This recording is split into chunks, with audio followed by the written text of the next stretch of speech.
Hi, folks. So, yeah. Well, I don't think I'm going to be going back to that Murray leisure centre. No. Well, because thinking about who I am. Yeah, so if I go into the sauna, I talk to people. Even in the gym, I talk to people. And when people have idiotic views, like when they're training, if they have an idiotic way of doing things and they've been told and they believe for a long, long time that that's the way to train, but you can see quite clearly they're going to hurt themselves, I'm not going to be sort of saying, okay, yeah, you're right, good luck. I'm going to be saying, no, that's not the way to do things. Try this way instead. See if it works for you. Now, the problem is, again, people get offended by anything like that. People don't understand. It's a simple point. Well, as I say, look, we've got churches who, when people get offended, they ban people from the church, right? So therefore, if people in churches aren't learning about offence and how not to be offended, how are people in the world going to learn from that sort of stuff?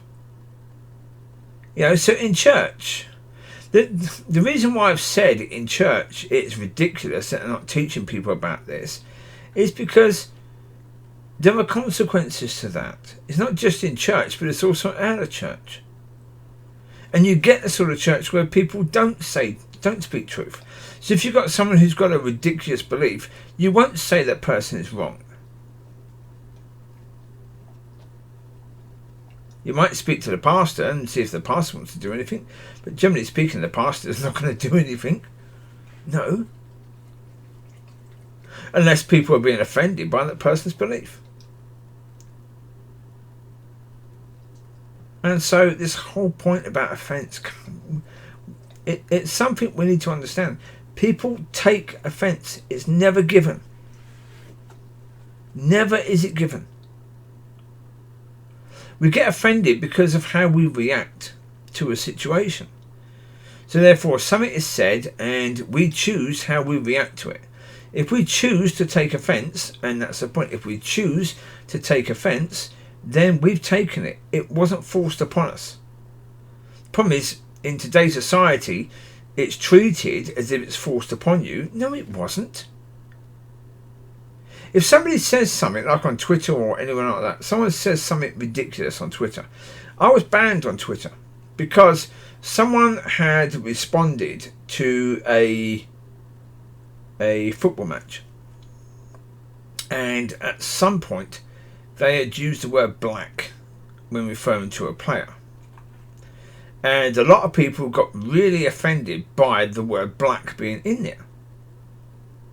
And I replied to that and just said, look, focus on the rest of what the person's saying.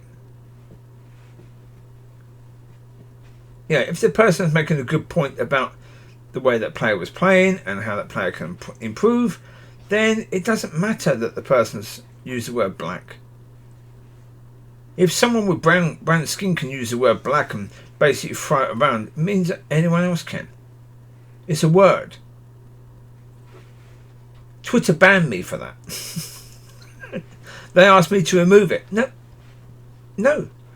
If Twitter is the same as church, the same as gyms, if they're going to be so woke and so ridiculously pathetic about understanding that in conversations, when you interact with people, sometimes you're going to have disagreements and sometimes people are going to take offence to what's said. And some of those people that take offence are going to complain. Right? If people can complain in a store or complain in a restaurant, they can bloody well complain in a gym, right? Or in a church. If it's accepted that people can complain in these sort of places, that's going to spread. It's not going to be sorted out, is it? It's only going to stop if people realise, stop bloody complaining. If you want to complain in a way that is, practical. What's like the point is, if you're in a conversation with someone in public, if the person doesn't like what you're saying, they can walk away. And that's the point, they can walk away. Whether that's in a church, whether that's in a gym, whether that's in whatever. People can walk away. People need to understand that when you're interacting with people, you're going to hear things you don't like. Of course you are. You're going to hear things you don't like. It's how you respond to that stuff that matters. And so, yeah.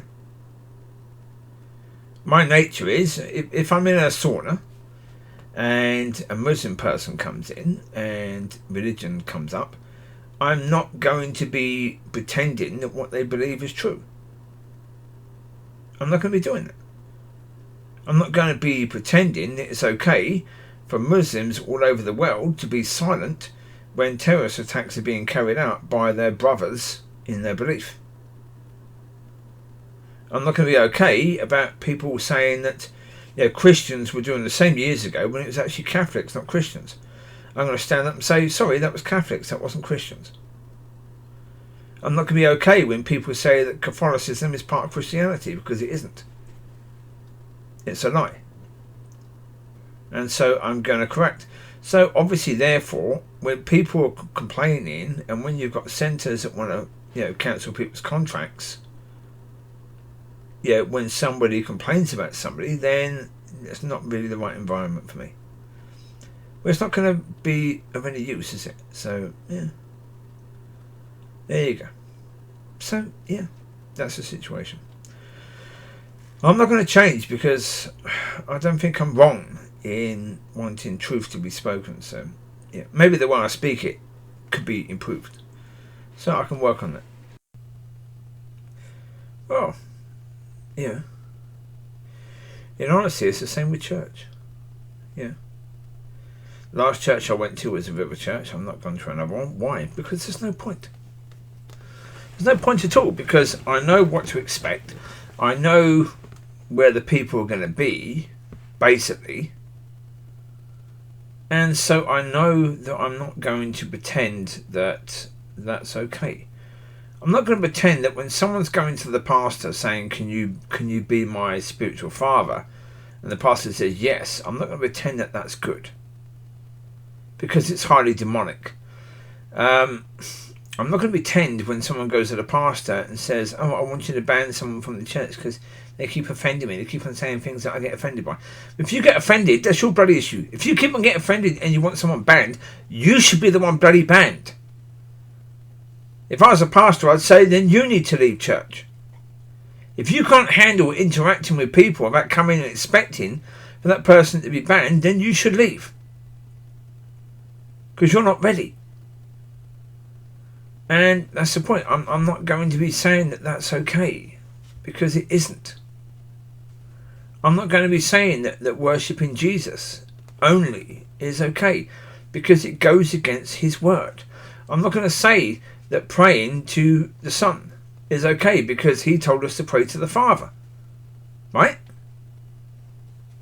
So I know that if I go to these places, they're going to be doing things in that way. So therefore, I know I'm going to be speaking up, and when I speak up, they're going to get offended, and they're not going to want me there. Eventually, I'm going to get banned. And it's like, okay, stay away. Yeah. So, here you go. You take care. God bless. I'll speak to you soon. Have a fantastic week. Enjoy. Bye.